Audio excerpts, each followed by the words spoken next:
Bonjour et bienvenue dans des croquis de géo première. Le thème d'aujourd'hui est l'organisation du territoire français à destination des troisièmes. Tout d'abord, voici la carte vide à compléter dans le cadre de la fiche de travail numéro 2 que vous trouverez très facilement dans le cours sur Moodle. Comme vous pouvez le constater, celle-ci indique les pays frontaliers de la France ainsi que les mers et océans. Enfin, on y trouve les fleuves et les principaux affluents. Comme la légende nous l'indique, le territoire français est un territoire tout d'abord organisé par les métropoles, c'est-à-dire les très grandes villes.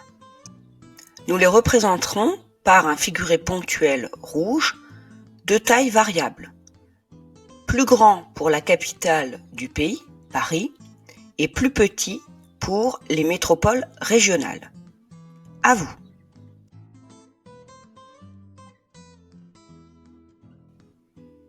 Il s'agit maintenant de montrer par des figurés de surface les contrastes régionaux. Il faut tout d'abord représenter l'espace le plus dynamique, c'est-à-dire les territoires qui disposent de grands bassins d'emploi et qui ont une forte densité de population. Les espaces dynamiques français se localisent autour de la capitale, Paris, ainsi que dans les zones occupées par les grandes métropoles.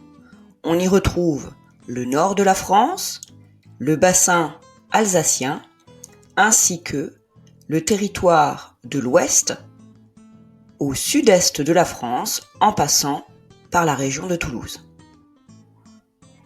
À vos crayons, n'oubliez bien sûr pas de compléter la légende. À partir de maintenant, je vous laisse autonome pour compléter la légende régulièrement au fur et à mesure de l'avancée du travail. Il s'agit d'ajouter maintenant les anciennes régions industrielles en difficulté que nous représenterons par un figuré de surface violet.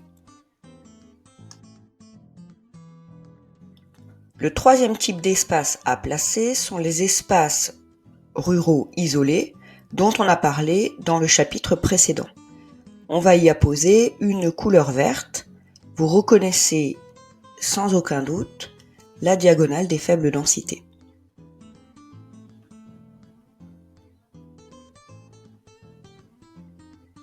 Bien sûr, n'oubliez pas de compléter la légende en coloriant le cadre en vert et en notant à côté « Espace rural isolé ».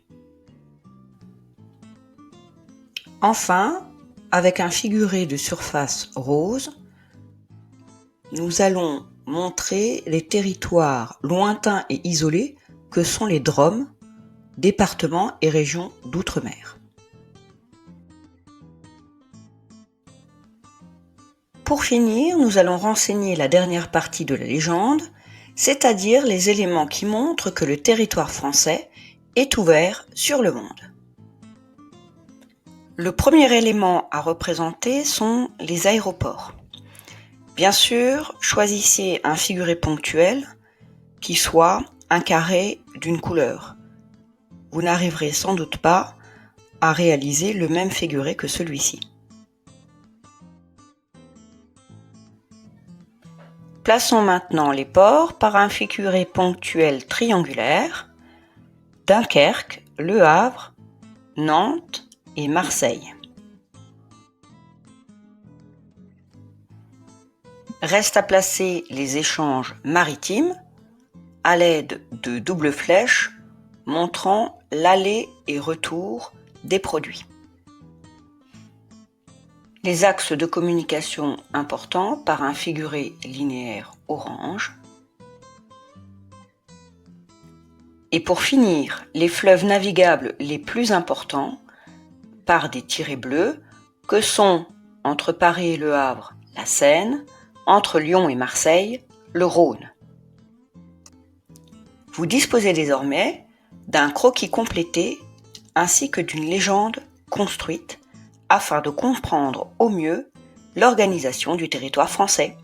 À bientôt!